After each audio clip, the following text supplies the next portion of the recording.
Saya selaku Adun Sungai Udang pada sesi cuti persekolahan kali ini mengadakan program berkatan secara percuma.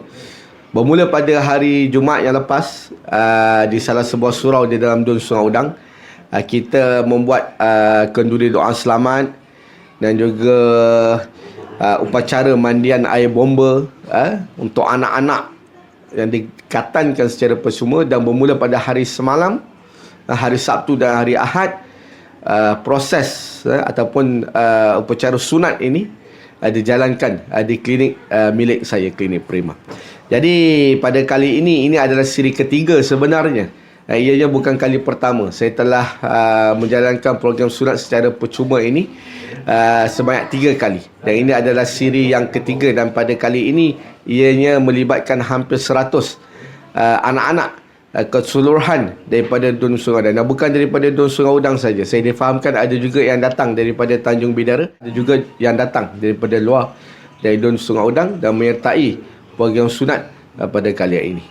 Dan untuk program sunat di klinik saya ini sebanyak 3 orang Tok Mudim membantu bagi memastikan upacara sunat ini berjalan dengan begitu lancar sekali. Syukur Alhamdulillah semuanya berjalan dengan begitu baik, dan hari ini ia masih lagi dijalankan, dan hari ini kita akan terus sehingga malam. Kita akan menghabiskan keseluruhan anak-anak yang telah mendaftar bagi program pada kali ini.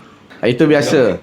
Menangis, itu biasa. Tetapi apabila selepas saja sunat, kita dapati mereka semua begitu ceria dan gembira sekali.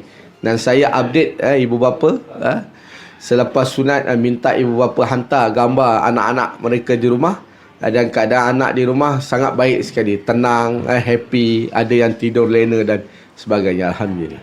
Saya mengharapkan agar program sunat ini dapat kita teruskan dari semasa ke semasa, dan saya juga mengharapkan agar penyertaan yang lebih ramai lagi. Terima kasih kepada pihak yang menaja program sunat pada kali ini. Begitu banyak pihak termasuk badan korporat yang menghubungi saya dan menyatakan kesediaan untuk menyumbang, dan diharapkan kita berjaya laksanakannya pada masa akan datang.